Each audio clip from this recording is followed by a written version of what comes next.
السلام عليكم ورحمة الله وبركاته.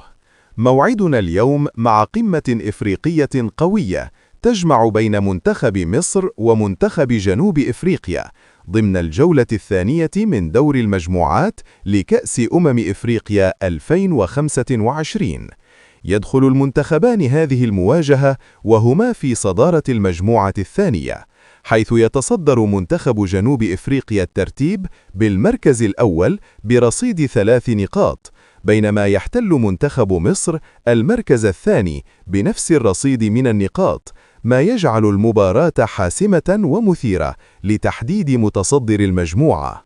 ويستضيف ملعب أدرير هذا اللقاء المنتظر اليوم الجمعة 26 ديسمبر 2025.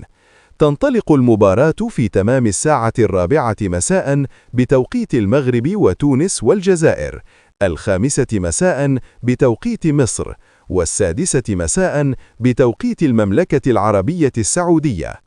وسيتم نقل المباراة مباشرة على قناة BN Sports Max 1 بالتعليق الصوتي للمعلق علي محمد علي.